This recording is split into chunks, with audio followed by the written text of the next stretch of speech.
아니, 위에 가실 분 가세요. 졸리시는 분 위에 올라가시고 누워가지고 들었어요.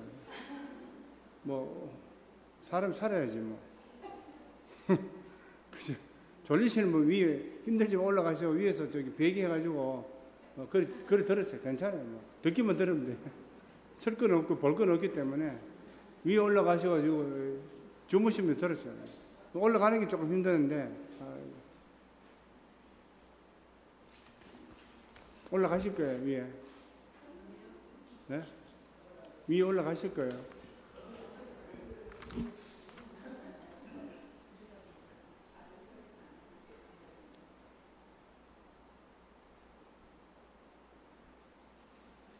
그 물, 저 갖다 주시는 거예요, 그 물.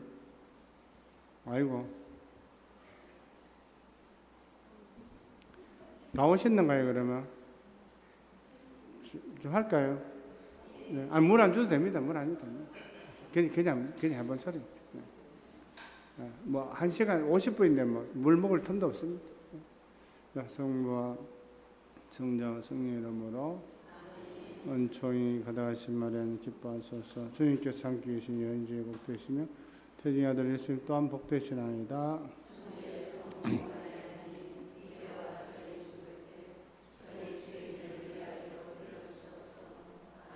사부성 베네토와 성 베르나르도 돌로메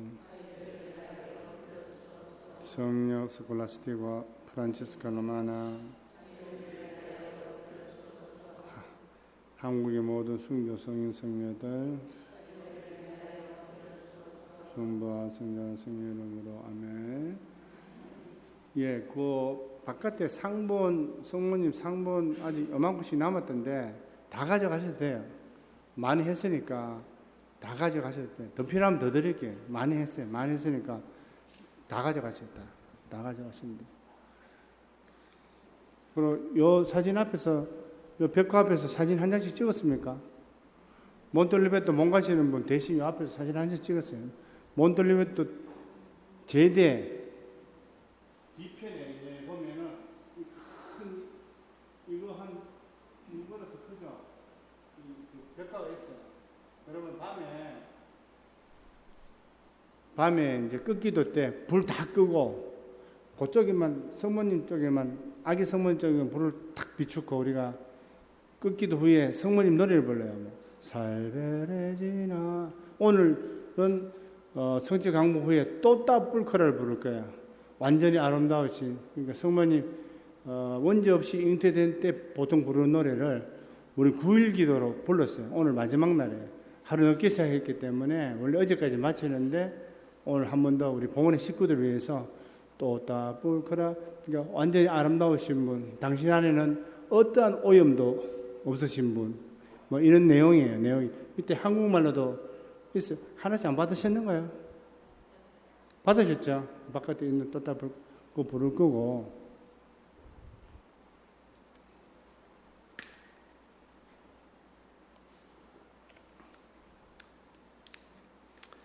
그래서 아까 잠깐 언급했지만 이태리에서는 1800년 초부터 어마어마한 그 정부들 이태리에는 북쪽에는 롬바르디아 또 중간에 토스카나 왕국 남쪽에는 나폴리 왕국 시칠리 왕국 뭐 왕국들이 쪼개져서 엄청나게 수도원들 건물들 재산들 많이 빼앗아 갔어요. 근데 아까 또 프랑스에는 1900년 초에 그죠? 수도원들 프랑스 대혁명 그 여파로 수도원들 다 폐쇄하고 물건 다 뺏어가고 하여튼 엄청나게 박해도 많은데 하여튼 살아남았어요.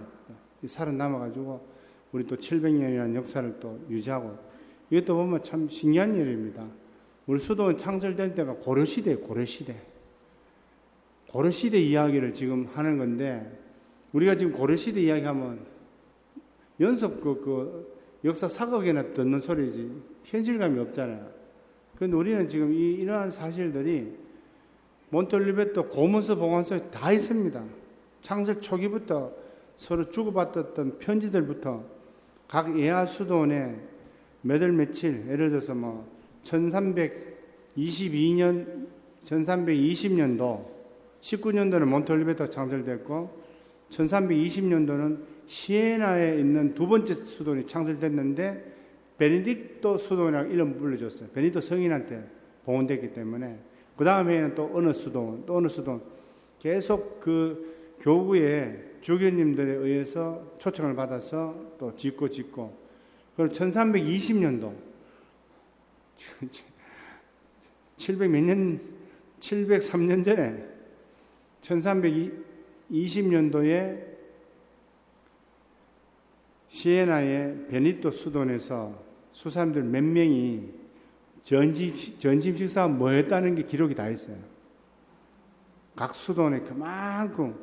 그러면 이것이 우리나라 그 이태리의 우리 몬톨리베토 수도원의 고문서 보관소에 있는 자료들 가지고 유럽 중세 시대의 식사 문화 이렇게 책을 또 한 권 낼 수 있어요. 이게.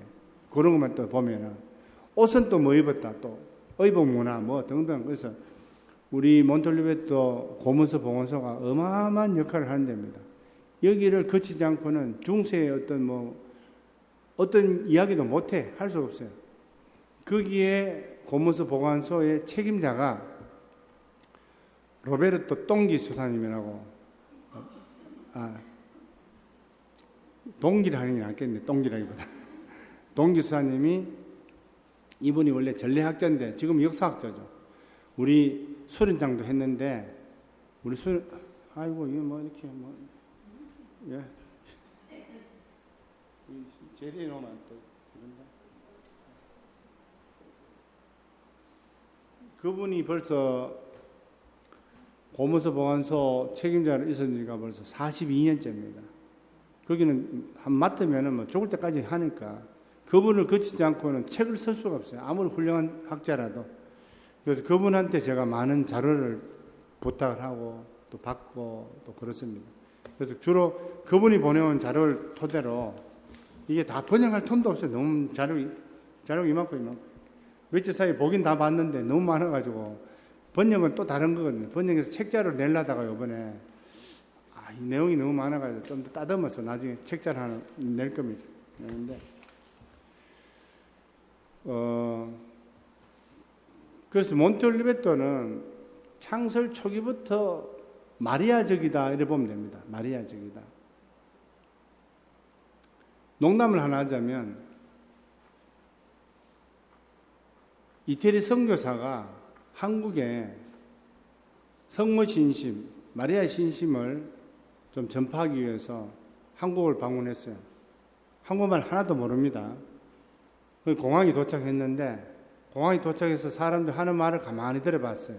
한국 사람들이 어떤 대화를 나누는지 어떤 발음들을 하는지 가만히 들어보니까 이런 말들 하는 거야. 한국 사람들끼리. 그런데 말이야, 그저께 말이야, 근데 그 사람 말이야, 말 것마다 말이야라. 그래서, 한국에는 마리아, 모든 말에다가 마리아를 붙이는구나. 이러면 마리아 신심을 더 전파할 필요가 없다. 돌아가자 해서 공항에서 그대로 돌아갔다는 그런 일화가 있습니다. 그만큼 우리 몬테올리베토의 영성의 핵심이 마리아예요. 그래서 원래 제 이름이 이태리 말로 하면은 쥐아꼬모 아바떼, 아빠스라는 말 앞에 붙이면 아바떼 쥐아꼬모 마리아 류. 한국말 하면은 야고보 마리아. 우리 또 다른 형제 있으면 만약에 누가 있을까요? 마카리오 있으면 마카리오 마리아.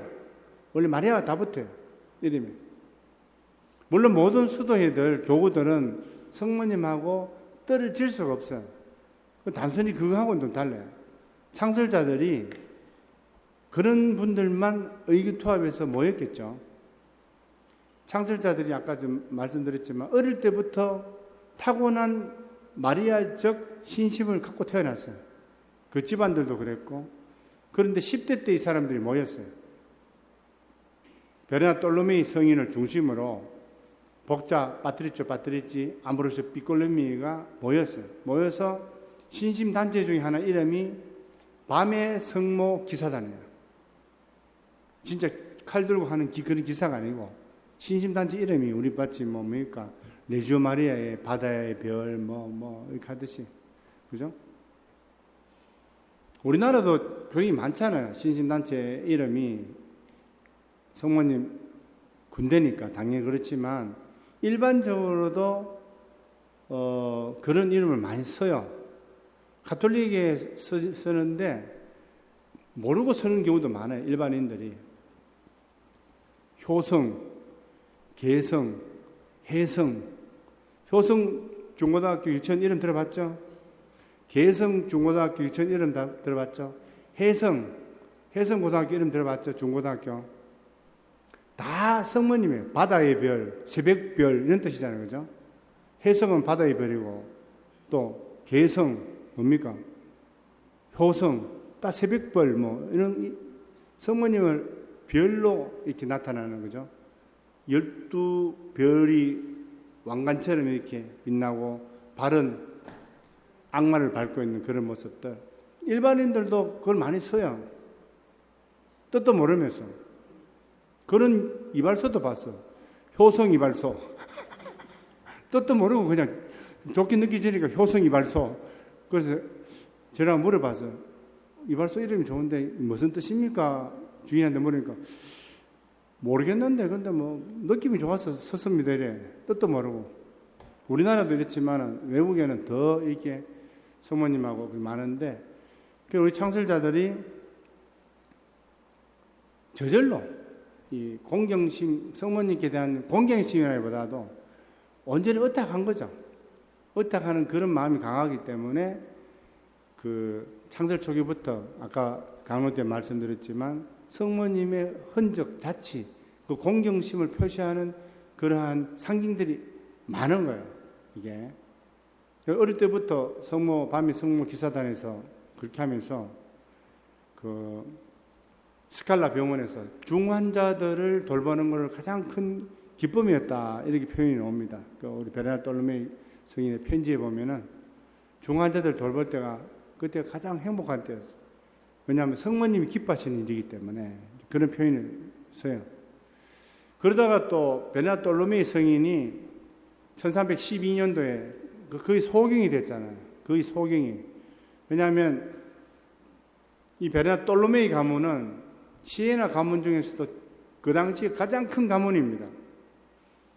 귀족이라도 같은 등급이 아니에요. 돈이 많으면 더 높은 등급이 되는 거고. 우리 그 베르나르토르메이 성인 그 생가 가보셨죠? 우리 그때 갔잖아요. 13년도도 갔고 18년도도 갔고 19년도도 갔고. 그죠? 시에나의 중심이 있습니다.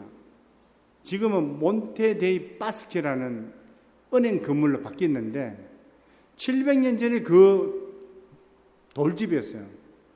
그 큰 건물이 700년 전에 그 집이 생가였어요. 얼마나 부자였겠어요.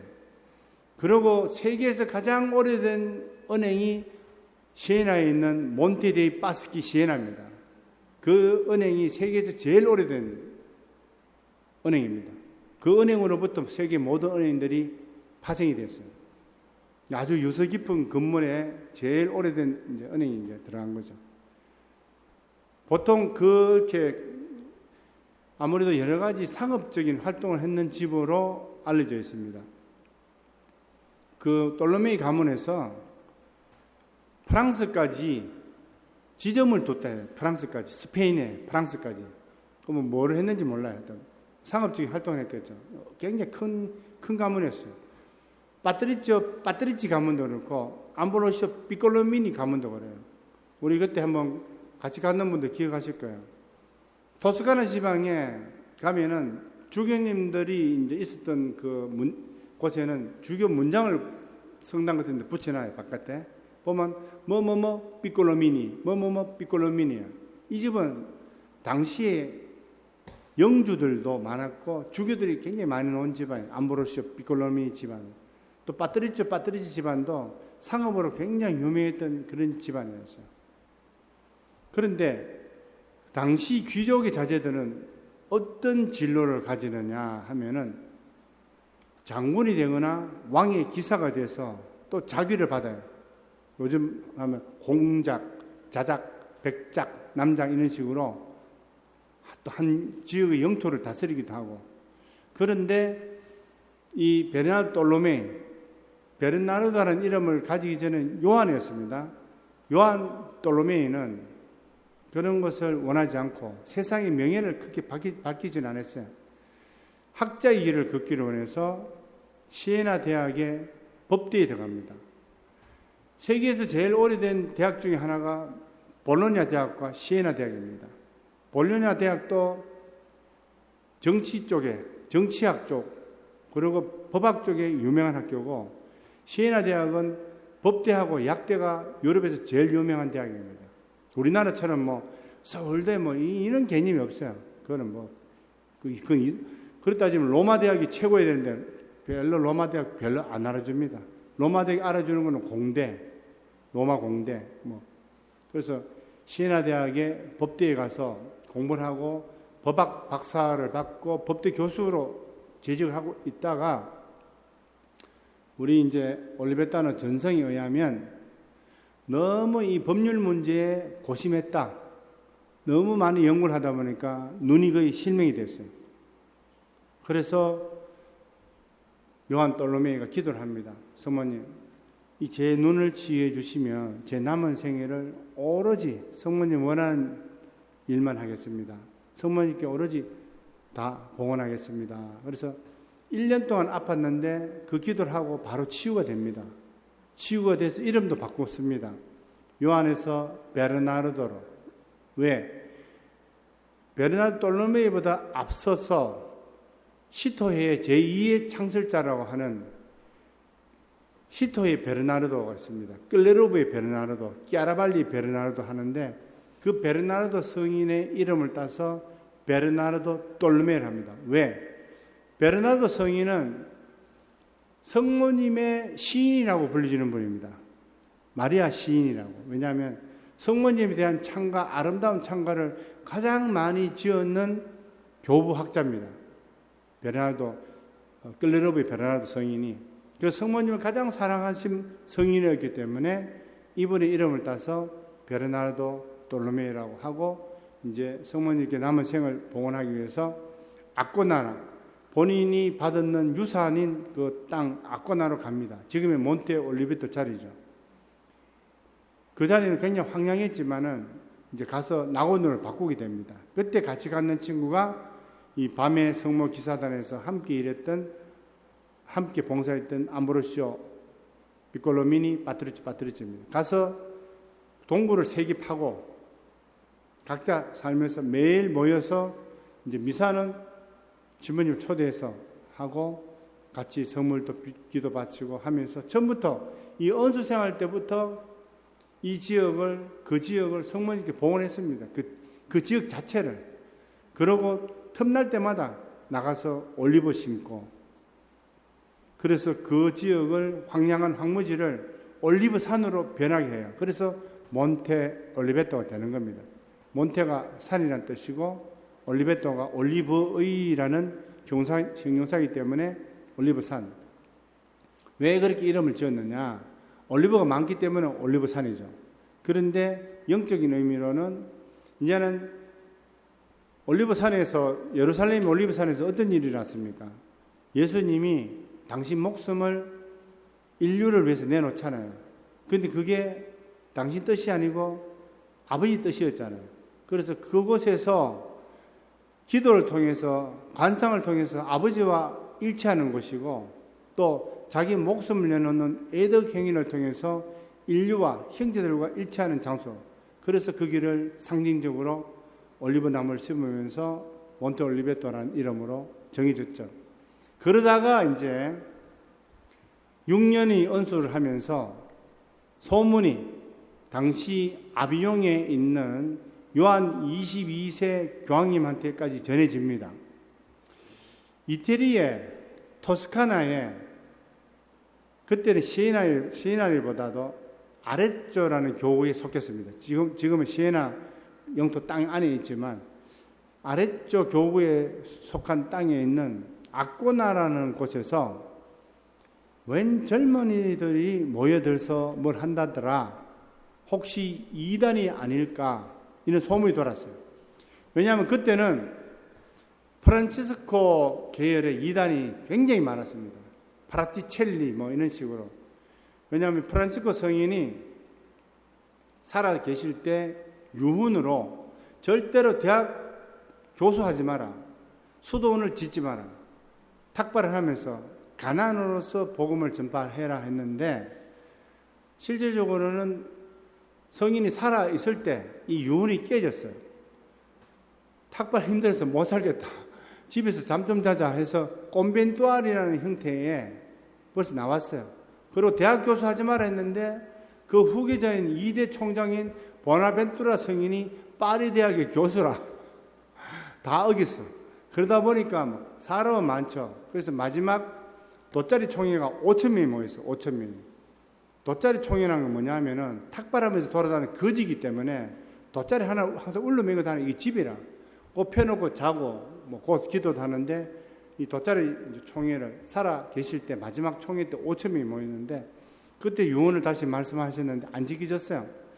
그러다가 이제 중구난방식으로 이런 파 저런 파 온갖 파가 돼서 나중에 프란치스코 계열 파가 26개 파가 생겼어요. 너무 많이 그러다 보니까 교회 인가도 안 받고 자기들끼리 멋대로 몰려다니는 이단들이 많았어요. 그게 이제 1800년도 말에 레오 13세 교황님이, 이 교황님하고도 우리 수도원하고도 직접적인 연관이 많은데 잠깐 제가 몇 번 이야기했기 때문에 좀 기억하실 거예요.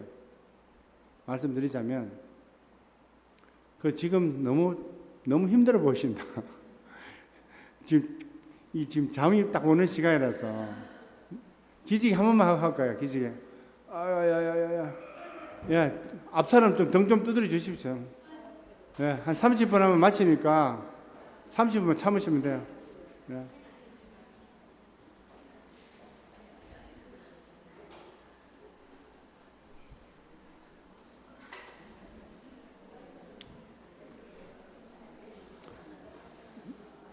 이 레오 13세 교황님은 누군가 하면은 이제 18세기 말에 이제 피렌체 교구의 대주교였어요. 레오 13세 교황님이. 그런데 피렌체에 누가 있었냐면은, 우리는 피렌체에 있는 산미니아토 수도원이라는 데를 가봤습니다. 그런데 세티니아노라는 수도원이 또 있어요.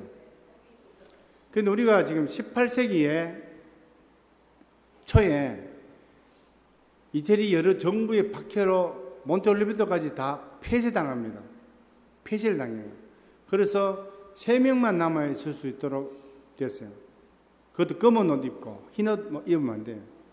3명만 남아서 검은 옷 입고 박물관 지기로 남고 나머지는 다 쫓겨났어요. 그래서 뿔뿔이 흩어졌어요. 죽은 사람도 있고 등등.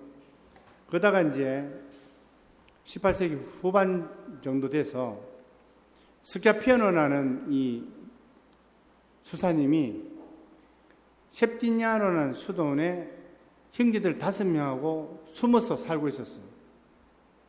그런데 먹고 살아야 되니까 이 5명 중에 원장이 됐죠. 원장 수사님이 돼가지고 피렌체 시내의 본당마다 돌아다니면서 강론을 해주고 돈 조금 받아가지고 그걸로 생활을 하고 있었어요. 지금도 원래 교회법으로 그렇지만 수도에 속한 사제가 본당에 와서 강론을 할 때는 그 교구장의 허락을 받아야 됩니다. 그런데 이 피렌체 대교구의 주교님이 가만히 들어보니까 참 훌륭한 말을 해. 그래서 허락을 해주고 돌아다니면서 강론에서 벌을 먹도록 해줍니다. 그러다가 이 피렌체 대주교님이 교황이 됐어요. 이분이 레오 13세 교황입니다. 그리고 바로 이 스키아피노 5명밖에 없는 그 수도원의 이 원장 수사를 추기경으로 임명합니다. 우리 연합회 최초의 추기경이죠. 스키아피노 추기경. 그래서 추기경이 됐는데도 돈이 없잖아요. 똑같이 강론하면 다니는데 대신에 강론비가 2배로 올랐죠, 이제. 추기경 강론이니까. 그래서 돈을 벌어가지고 이태리 정부에 상납을 하고 한 명 몬테 올리베트에 들어가서 사를 허락을 받고 또 한 명 듣고 또 돈 벌어가지고 이태리 정부에 주고 또 한 명 더. 그래가지고 20명을 늘려서 20명. 그러고는 싹 그냥 몬테 올리베트 들어간 거죠. 그런데 그때 벌써 몬테 올리베트는 이태리 정부에서 뺏겼어요. 지금도 우리 거 아니에요. 근데 잘 됐어요. 그 큰 건물 유지하려면 돈이 뭐 말도 못하게 들어요. 이태리 정부에서 관리 다 해줘요. 벽화 하나 수리하는데 20억 드는데 수사하면 돈이 어디 있어요? 다 해줘요. 우리는 그 뭐 하느냐? 전기세만 내면 돼. 전기세도 못 내면 또 감면해줘요. 돈이 없어 못 낸다 그러면. 물값만 내면 되는데 물도 그 밑에 봉곤벤터라고 해밍웨이가 군종 장교로 와서 살 때 글을 쓰던 곳이 봉곤벤터고 바로 옆에. 거기 가서 물 공짜로 탱크 가져가 떠가 먹기 때문에 물값도 공짜고 잘 됐어요. 하느님 섭리라. 안 그랬으면 돈이 없어서 못 살 건데. 하여튼 그런 스토리가 있는 레오 13세 교황님이 베네딕토 회하고 프란치스코 회 개혁을 명령하십니다. 베네딕토 회 모든 베네딕토 회는 총연합회를 결성해라. 단독으로 수도는 있을 수 없다. 왜냐하면 베네딕토 회는 원래 하나하나가 개별 자치 독립 수도네요. 그래서 잘 되면 괜찮은데 못 되면 지멋대로라. 그래서 몬테 올리베토 연합회, 뭐 외관에 속하는 오틸리엔 연합회, 솔렘 연합회, 뭐 이런 식으로 연합회들이 모여가지고 수십 개의 연합회가 모여가지고 베네딕토 총연합을 만들어서 로마에 안셀모 대학을 세우고 거기에 수도원을 있어서 거기에 수석 아빠스가 있습니다. 뭐 명령권이 있고 그런 건 아니고 연합회 전체 그 베네딕토 연합회 전체 800개 지금 연합회 수도원이 있는데 그 연합회 전체 행정적인 영적인 어떠므로 그 교황님이 요즘 베네딕토에 어떻게 돌아가나 그러면 뭐 한국에까지 전화할 수 없잖아요. 개별 수도원 전화할 수도 없고 그분한테 묻는 거예요. 그런 식으로 아까 말씀드린 이 프란시스코에도 26개 갈래가 있어서 너무 큰 것만 그래요. 작은 거 하면 몇백 개라. 모든 프란시스코에는 3개로 딱 프라티 미노리 지금 우리가 작은 형제라고 부르는 정동에 그 다음에 콘벤투알 그 다음 카푸치노 3개만 딱 그 외에는 모든 것을 허용 안 한다. 그만큼 복잡해진 거예요. 그런데 베르나톨로메이 우리 이 시대에도 막 너무 떠돌이 땡중이라 할 수 있는 프란시스코 회가 너무 많았어요. 이단들이. 그래서 요한 20세 교황님이 이단이 아닐까. 그래서 베르트랑트 추기경을 보냅니다. 살펴보라고. 그걸 가봤더니만 이단이 아니고 베르나톨로메이 빠뜨리치 아무로스 삐꼴루미 세 젊은이를 중심으로 굉장히 건전한 젊은이들이 악과나 꼴짝이에서 하느님을 찬미하고 정말로 참 쇄신되어야 될 공동체의 모습을 보여주며 살고 있다.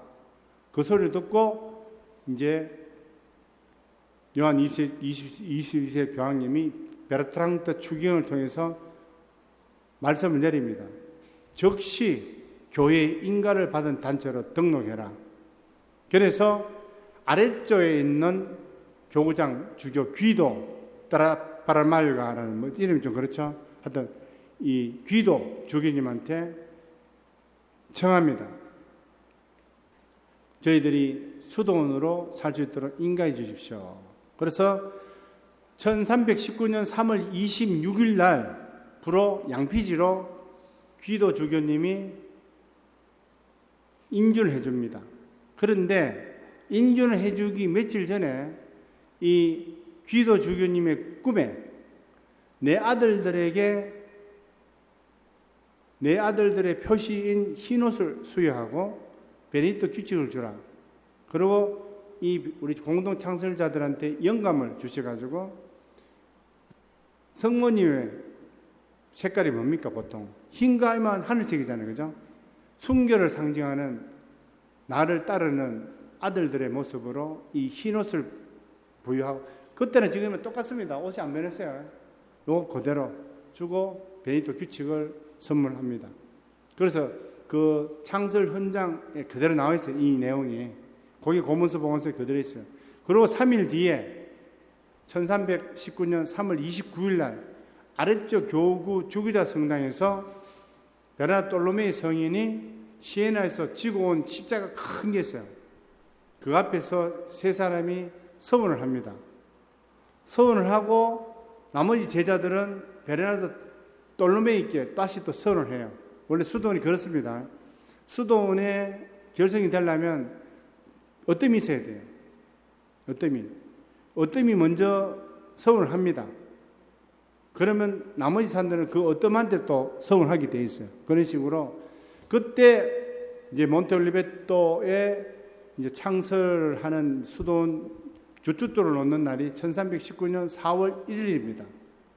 4월 1일 날 주교님이 파견한 참사 신부에 의해서 주춧돌을 축소하면서 그때 우리 공동 창설자들이 성모님께 앞으로 지어질 모든 수도원을 포함해서 지금 지어지는 이 몬테올리베토로 이름 붙여질 이 수도원을 봉헌합니다. 그래서 그때 이름이 그때 그 수도원 이름이 뭐냐 하면은 지금 몬테올리베토하고 뭐 이름이 같습니다. 같은데 산타 마리아 디 몬테올리베토로 이런 점이 무슨 말이냐면은 몬테올리베토의 성마리아 수도원이라고 불리졌습니다. 그 지금은 앞에 우리가 성마리아 빼고 그냥 몬테올리베토 그러는데 원래 이름은 상타 마리아 디 몬테올리베토입니다. 그래서 우리 연합회 이름도 베네딕토 회 몬테올리베토의 성마리아 연합회입니다. 이름이 베네딕토 회는 베네딕토 회인데 베네딕토 회 안에 19개 연합회가 있어요. 실베스텔 연합회, 아까 말씀드린 대로 솔렘 연합회, 산 오틸리안 연합회, 또 스위스 연합회, 영국 연합회 이런 식이 있지만 뒤에가 몬테올리베토의 성마리아 연합회가 우리를 특징시켜주는 그 이름입니다. 그러고는 서원하는 모든 수도자들의 이름에 마리아가 붙습니다. 마리아가. 그래서 처음에는 이제 성모님께 봉헌하는 이런 뜻으로 이제 됐는데 이제 이 봉헌을 하면서 성모님의 탄생에 더 적극적으로 우리 수도원을 봉헌하게 됩니다. 네. 그것은 이 초기 성 베르나르토를 비롯해서 이 파트리치 암브로시오 피콜루미니 이 세 창설자께서 평상시에 성모 신심으로 단련됐고 그거를 시에나 병원에서 이제 몸으로 실천했고 그에 따른 당신들의 공경심의 발로이고 동시에 창설 초기이기 때문에 중간이 아니고 창설 초기에 구세사의 시작인 성모님 탄생부터 같이 가기 위해서 성모님 탄생처럼 우리 연합회 시작이 탄생이잖아요. 그죠? 그 탄생부터 성모님의 길을 그대로 따라가기 위해서 그래서 보통 우리가 성모 성천에 봉헌할 수도 있잖아요.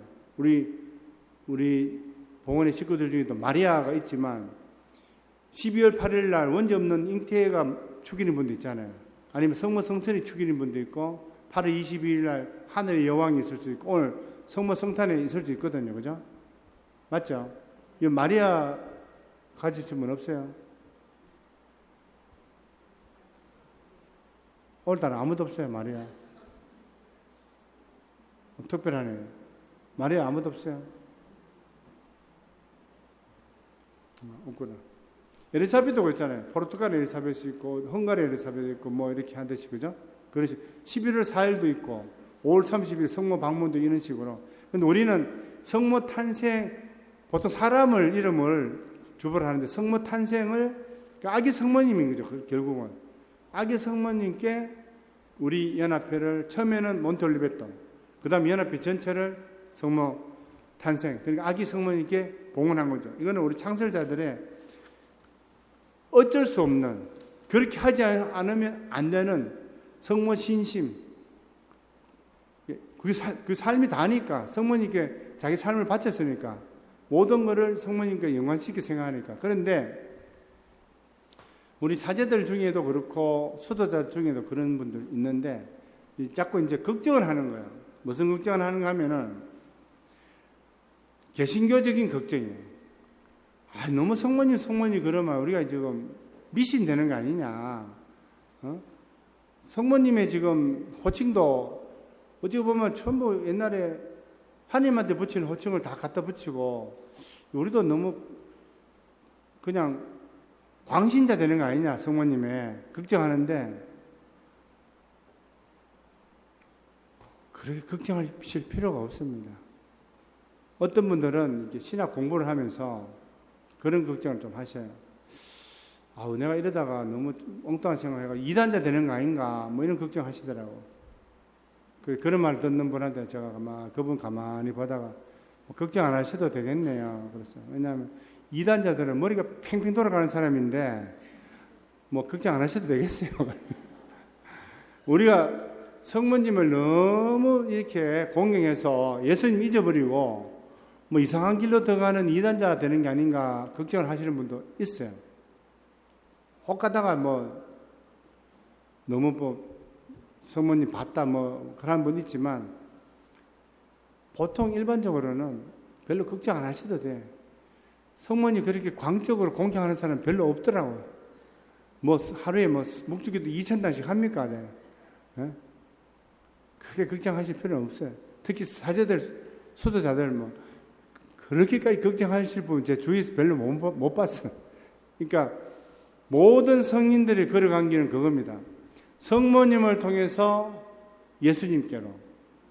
라틴 말로는 뭐냐면 per Mariam ad 예수님.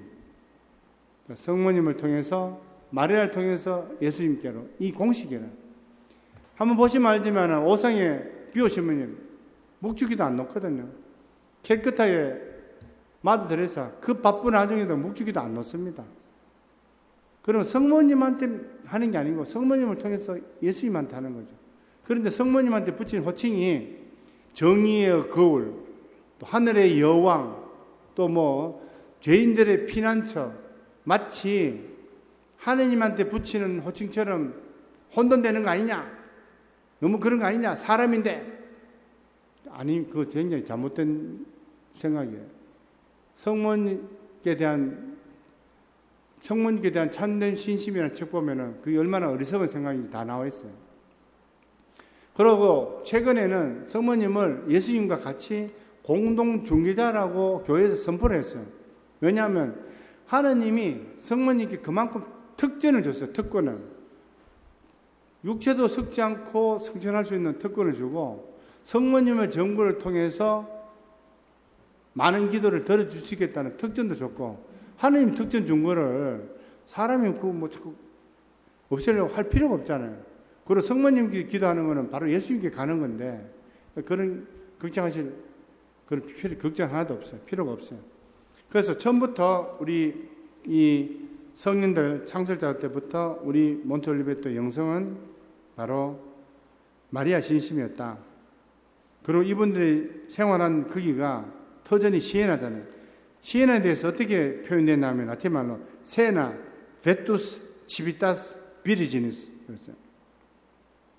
시에나는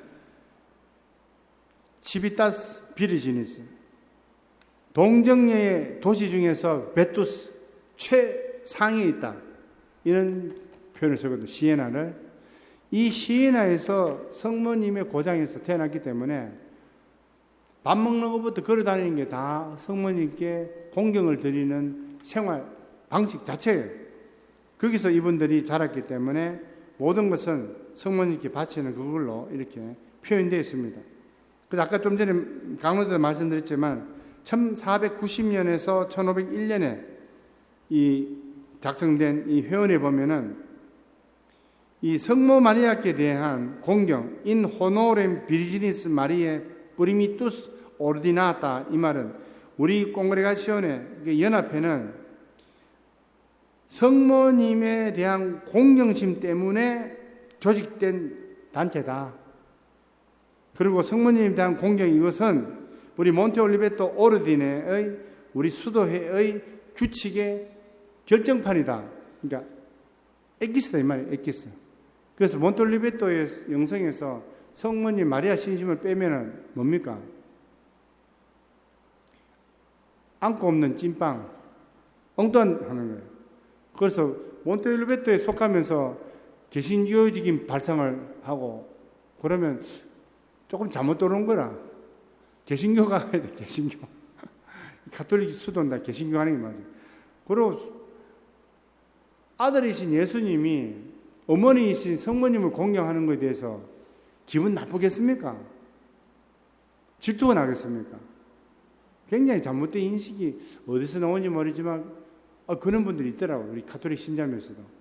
걱정하실 거 하나도 없고 우리는 그냥 성모님 대해서 공경하고 쭉 따라가면 됩니다. 쭉 따라가면 되고 아까 강론에서 우리 이제 이 영성의 성모님을 영성의 이제 정점으로 하는 이 발전, 처음에는 성모님께 봉헌, 그 다음에 성모 탄생의 봉헌, 그러다가 1700년 돌아서 이제 이 모형을 가지고 아까 또 뒤에, 그죠? 또 뒤에 수녀님, 기아라 이사벨라 수녀님이 이 모형을 가지고 밀랍초로 아기 성모님 만들었잖아요, 그죠? 그러면서 아기 성모님에 대한 그 신심이 이제 퍼져나가는 그런 과정도 이제 이야기 드렸고,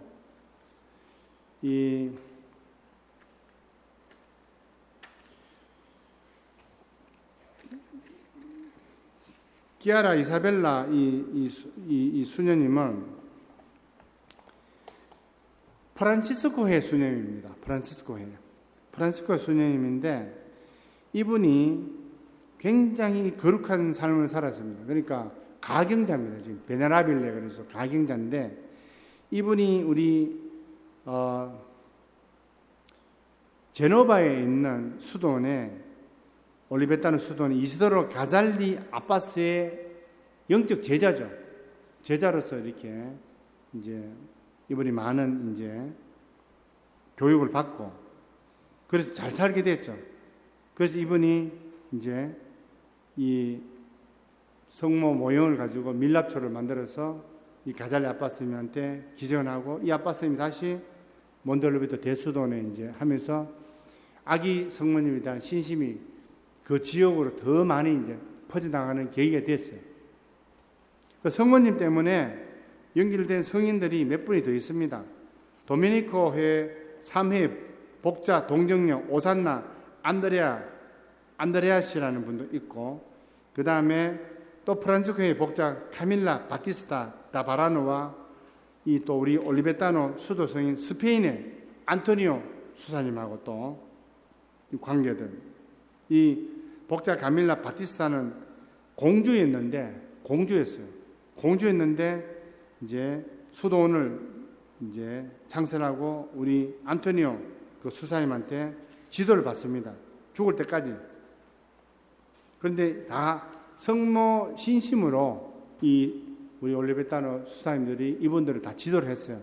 성모 신심으로. 그래서 이런 복자도 되고 가경자까지 가는 이런 영적인 이제 그 발전한 거죠. 그리고 올리베타노적인 특징 중에 하나는 또 뭐냐 하면은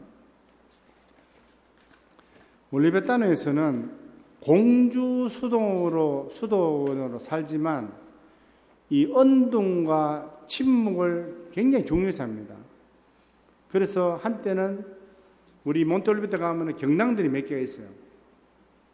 거기에서 아빠스님들 중에도 언수 생활을 허락하신 분이 있어요. 그 경당에 살면서. 근데 이 경향은 어디서 나오느냐 하면은 바로 창설자들의 영적인 경향입니다.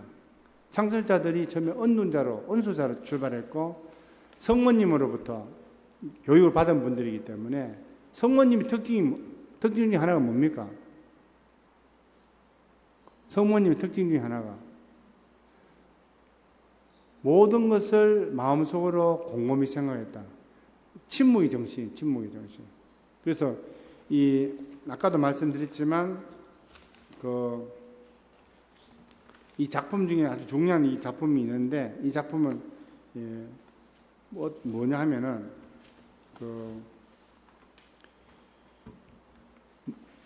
베르나르도 마레슈라는 아빠 선생님 이야기했죠, 그죠? 그분이 원래는 프랑스의 중부에, 그러니까 프랑스 맨 꼭대기는 노르망디에는 벡이라는 수도에 있어요. 벡. 1000년 전에는 성 안셀모께서 거기서 아빠스를 하다가 영국으로 가서 캔터베리 대주교가 됐진 그 수도는 우리 거고, 그 다음에 중부에 오면은 메니슬루라는 수도가 있어요. 메니슬루. 지금 시립 도서관도 가지고 있고 하는 수도이고, 맨 마지막이 마일리스, 피레네 산맥에 있고, 이제 루르드에서 1시간 반 거리에 있는데, 이 메니슬루에서 살던 수사님이었는데, 그래도 그것은 원장이었죠. 그러다 1901년도에 이제 프랑스에서 모든 수도를 폐쇄하는 그 박해가 시작돼서 로마로 피신을 갑니다.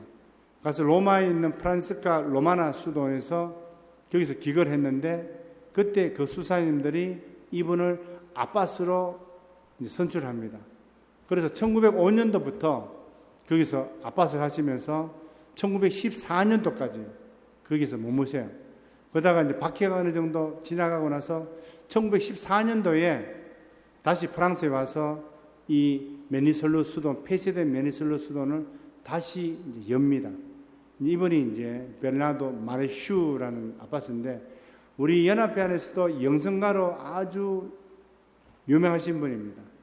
그리고 이분이 1927년 돌아가셨는데, 이제 그때 쓴 작품이 이제 이 작품입니다.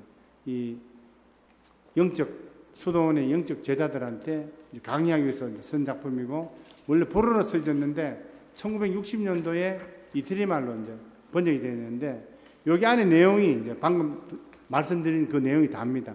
초창기부터 우리 창설자들이 가졌던 성모님께 대한 신심, 그리고 우리 그 영성인 중에 또 그 특징적인 면이 언둥과 침묵, 그리고 이 마리아 신심으로 인근에 아까 프란치스코에도 있었고, 그죠? 글라라 수녀에도 그죠? 있었고, 아까 끼아라 이사벨라 수녀님은 글라라해거든요. 글라라에 있었고, 많은 다른 수도회 분들이 우리 수사님들한테 이 영적 지도를 받으면서 성인으로 성장했다. 그 배경 바탕이 뭔가 하면은 성모 신심이었다. 그리고 성모 신심은 우리 올리베타노 영성의 제일 중요한 요소이고, 우리 올리베타노 회원 전체를 쭉 자라서 엑기스라고 한다면 바로 성모님을 향한 사랑, 공경심이 우리 베네딕토, 올리베타노 베네딕토 수도성들의 영성이다 하는 것을 이제 그런 내용을 이제 이렇게 말씀하는 거예요. 그래서 여기는 프란치스카 로마나 성녀의 삶에 대해서도 아주 길게, 그분도 바로 성모님을 따르는 그러한 삶. 성모님도 동정녀시잖아요, 그죠? 그런데 엄마잖아요. 동시에 아내였잖아요. 그리고 사도들한테는 또 스승이었어요. 프란치스카 로마나 성녀가 그랬잖아요. 결혼했지만 항상 동정녀의 그런 생각으로 살고 있었어요. 아내였잖아요. 엄마였어요.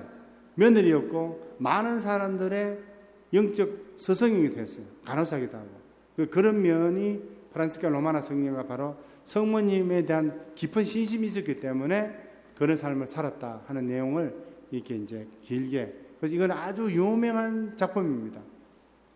제목이 올리베타노 영성이라는 제목으로 베르나르도 마레슈 아빠스의 강의해가지고 1800, 49년에 태어나서 1927년, 그러니까 50일, 78세를 살았네요. 그 당시로 봐서는 오래 사신 거죠. 지금은 안고 다니지만. 그래서 결론적으로 요약하면은 몬테올리베토의 수도성과 몬테올리베토의 봉헌자, 몬테올리베토의 모든 영적 가족은 성모 신심이 신심의 중심을 이룬다. 굉장히 안정적인 신심이죠. 그리고 이 성모 신심과 성지 신심을 기초로 그 위에 신앙이 있는 겁니다. 신앙이란 것이 신심 없이 이루어지는 신앙이 있을 수가 없어요.